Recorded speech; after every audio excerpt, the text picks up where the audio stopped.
Olá, bem-vindos a mais uma edição do programa Conexões. Aqui o nosso objetivo é democratizar o conhecimento, conectando você com as ideias de pessoas com experiências em educação à distância e ligadas à inovação em educação, tecnologias e linguagens. No programa de hoje, eu recebo o professor doutor Glauber Santiago. Glauber já foi coordenador do curso de Educação Musical, oferecido pela UFSCar na modalidade à distância, e atualmente é coordenador de inovações em tecnologias na educação da Secretaria-Geral de Educação à Distância, SEAD, da UFSCar. Professor Glauber, muito obrigado pela presença, é um prazer recebê-lo aqui no Conexões. É um prazer meu estar aqui com você e com o público. Professor, como eu disse agora na apresentação, você, ao lado da professora Joyce Otsuka, vocês estão à frente da Coordenadoria de Inovações em Tecnologias na Educação, que tem entre uma das suas funções produzir os materiais didáticos para os cursos de graduação à distância aqui da UFSCar. Quais materiais, em quais mídias são atualmente produzidos pela Coordenadoria? Bem, nós temos várias frentes, né? Desde o material impresso, que são os livros, também agora estamos implantando versões digitais desse material impresso, né, dos livros. Também temos videoaulas. Então, dentro dessas videoaulas é possível vários formatos, então trabalhamos com vários padrões, né? Então temos desde animações até aulas expositivas, temos os vídeos de apresentação de disciplina e também diversos outros formatos, né? Nós também temos jogos, estamos trabalhando também já há um tempo, acho que um ou 2 anos, nessa frente de jogos. E também em apoio com um laboratório que nós temos, que é o LOA, nós também temos, nesses jogos também temos apoio de um trabalho de extensão paralelo a esse nosso trabalho com a CIT, né? O LOA é o Laboratório de Objetos de Aprendizagem, que Sim. trabalha aí ao lado da CIT na produção desses jogos, é isso? Em parte desses jogos. Então, então tem um processo de integração, né, entre essa nossa equipe exclusiva da SEAD, que é da CIT, e com esse projeto de extensão, que envolve alunos de graduação. Bem, fora os jogos, nós temos também material audiovisual, assim, que vamos dizer, essas videoaulas são gravadas em DVDs, então tem esse suporte, né? Com DVDs, pode ser em CD ou DVD-ROM também, com os dados, né?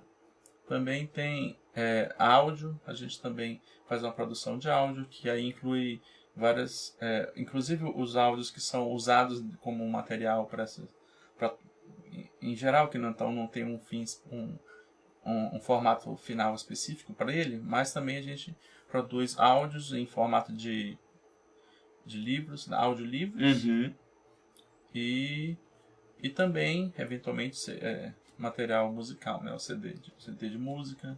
Quer dizer, aí é um portfólio grande de materiais aí didáticos que estão disponíveis para os alunos de graduação à distância aqui da UFSCar, né, professor? Ainda tem mais materiais, inclusive vamos dizer, o carro-chefe do nosso material são os ambientes virtuais de aprendizagem, né? Que a gente usa o sistema Moodle, né?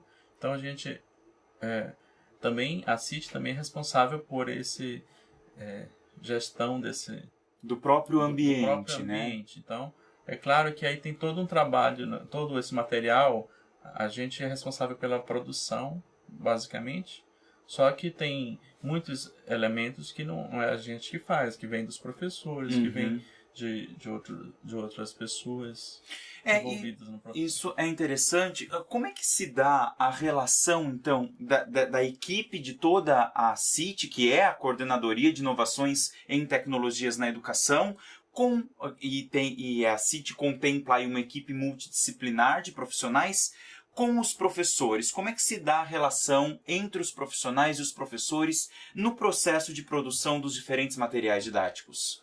Muito bem. Geralmente, teria uma orientação da design institucional dos cursos, né? Uhum. Que iria orientar o professor em que caminho ele poderia percorrer para elaborar adequadamente o seu material.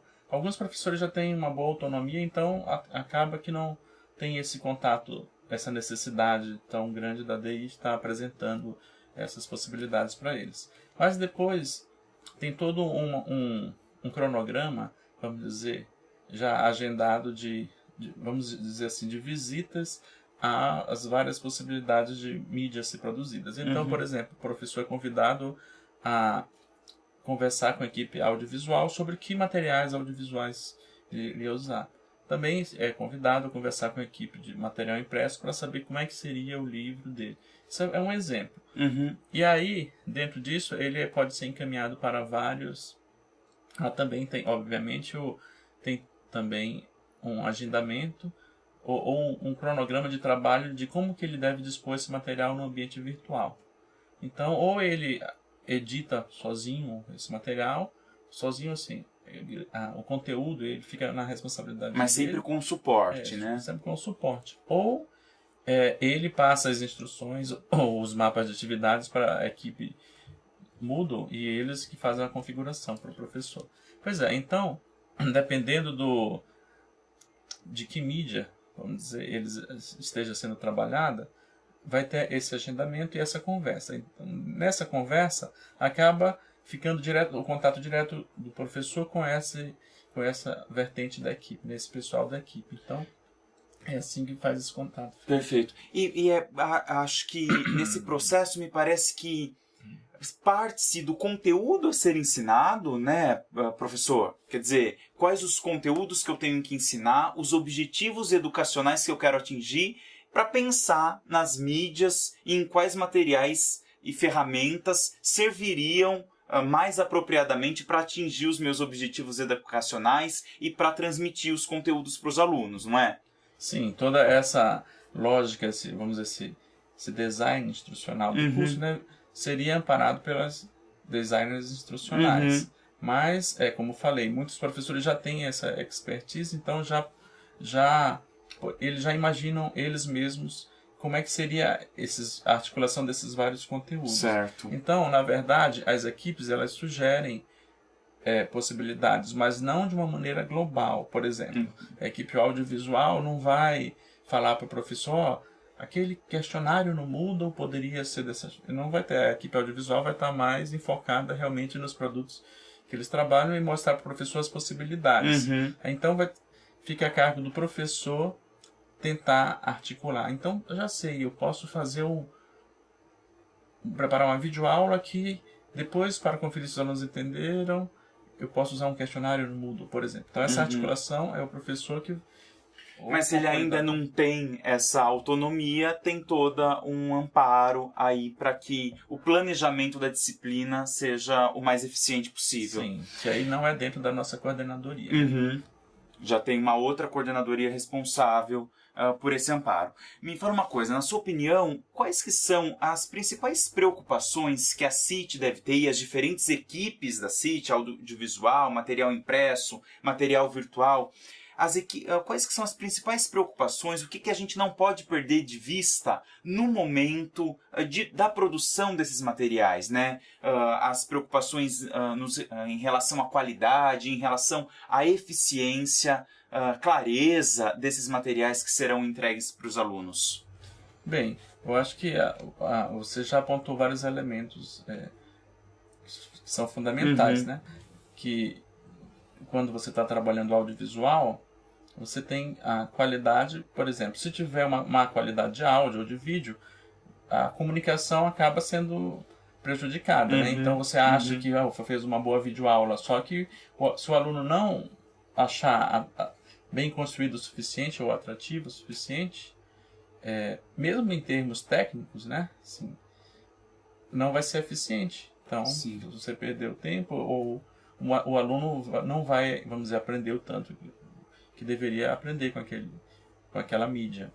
Então, tem essa questão técnica, né, que essa é fundamental, que a gente então sempre visa ter a melhor qualidade técnica possível, né, dentro das condições que que é muito caro, né? Todo esse processo, principalmente audiovisual, para ter uma qualidade técnica de excelência, demandaria mais recursos do que a gente tem, mais equipamentos, mais infraestrutura. Então a gente tenta fazer o melhor possível dentro das nossas condições. E assim por diante. Em todo o processo se pensa para ser pensado no destino final, no caso é o aluno, né? Então esse material tem que ser bem feito dentro dos processos, de todas as condições necessárias para que ele seja realizado, para que o aluno possa ter acesso. E depois, tendo esse acesso, que esse material realmente seja efetivo na aprendizagem do aluno. Na verdade, a gente não tem dentro da CIT um acompanhamento preciso sobre como está refletindo esse material na aprendizagem do aluno. Isso aí, a gente imagina que tem outras instâncias ou outras vertentes do curso, né, do próprio curso e também da SEAD, que estão mais enfocadas em fazer com o próprio acompanhamento e a avaliação dos processos de ensino e aprendizagem, né? Então a gente busca, vamos dizer, atender a necessidade técnica ou no sentido amplo, né, do que nos foi passado. Então a gente espera que o material tenha tido uma boa repercussão, né? E aí fica a cargo da própria Coordenadoria de Processos de Ensino e Aprendizagem aqui da SEAD a acompanhar e avaliar a eficácia e como que estão acontecendo os processos de ensino-aprendizagem e quais resultados estão sendo alcançados. E imagino eu que, detectadas algumas falhas ou possibilidades de incremento dos materiais, há aí o intercâmbio de informações entre as duas coordenadorias para que o processo possa ser sempre aperfeiçoado, não é, professor? Sim. E uma outra coisa é a importância da inovação. Quando a gente fala em educação à distância, em novas mídias para a educação, em favor da educação, há essa preocupação com a inovação, né? Como é que essa preocupação se dá dentro da própria coordenadoria de inovações em tecnologias na educação aqui na UFSCar? Como é que a inovação é pensada e trabalhada aqui na SEAD? Bem, a gente vamos dizer, tem duas vertentes de pensar essa inovação. Uma seria a inovação em relação à melhoria dos nossos processos, né? Então não seria, por exemplo, a gente criar algo novo, mas sim melhorar o que nós temos, inovar no sentido do que a gente já produz, né? Então você pode pensar em inovações mesmo nas videoaulas, que já faz muitos anos que a gente trabalha, né? Mas também tem a outra inovação, que são novos produtos, né? Novas mídias, novas ideias de veicular os conteúdos para os alunos. Dentro dessas novas ideias, ainda no passado, por exemplo, que a gente pode considerar inovação para a gente, mas embora no mundo talvez não seja, né? Seria, por exemplo, as webconferências, que também a gente dentro da CIT que ocorre esse processo, né? A responsabilidade da CIT, a realização das webconferências. Então, teve uma série de melhorias ou pensamentos que foram realizados até que, por exemplo, a gente pudesse agora oferecer 4 salas de webconferências e os alunos poderem ter essa forma de comunicação com os professores, né? Então, isso também é uma inovação. Há outras inovações também que a gente... Então, cada equipe buscaria essas inovações dentro dos seus próprios produtos. E esses novos produtos, então, a gente também... uma boa parte do nosso trabalho, do nosso tempo, é investido em pensar em novos produtos e novidades. Por exemplo, agora nós estamos pensando em e-books, né? Ou tanto e-book simples, num formato assim mais... só com um texto fluido e imagens, uma coisa mais simples, quanto e-books mais interativos, que tenha algumas possibilidades adicionais, né? Então, por exemplo, uma novidade que a gente está trabalhando. Então, boa parte do nosso tempo, algumas pessoas estão envolvidas nesse processo. E, além disso, há uma preocupação em tornar esses materiais didáticos, o próprio ambiente virtual de aprendizagem, acessíveis aí a pessoas ou alunos com necessidades especiais, não é isso, professor? Sim, na CIT nós temos uma equipe, né, que trabalha com acessibilidade. Então, desde do planejamento pensar as inovações, de fato, eles pensam diariamente em inovações, porque eles estão descobrindo coisas, né? Eles descobrem como nós vamos trabalhar esse conteúdo, como nós vamos adaptar esse conteúdo, ou como vai trabalhar um design universal para esse material, essa mídia. Então tem uma preocupação com isso, e isso demanda até bastante tempo, né? E também demanda um trabalho multidisciplinar grande. Então, várias pessoas das várias equipes têm que se juntar para refletir sobre como que faria esse processo de acessibilidade. Perfeito.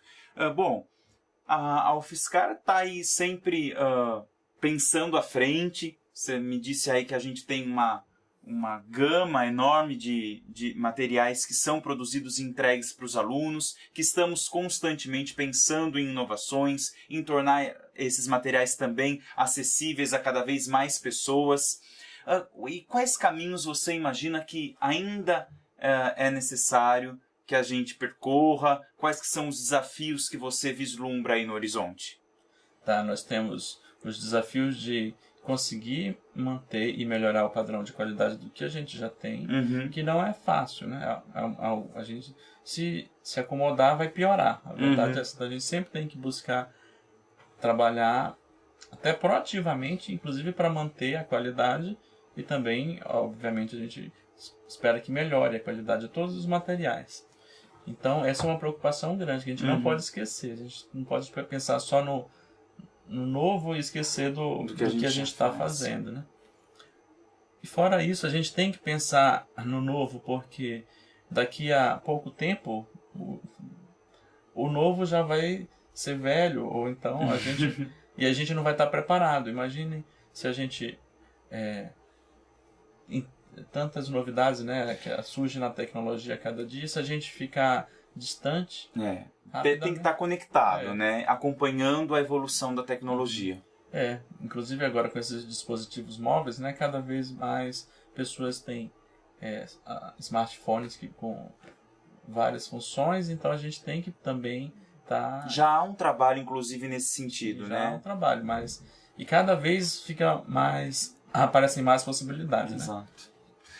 Perfeito. Professor, eu quero mais uma vez agradecer a sua presença aqui no Conexões e até uma próxima oportunidade. Muito obrigado. Obrigado eu.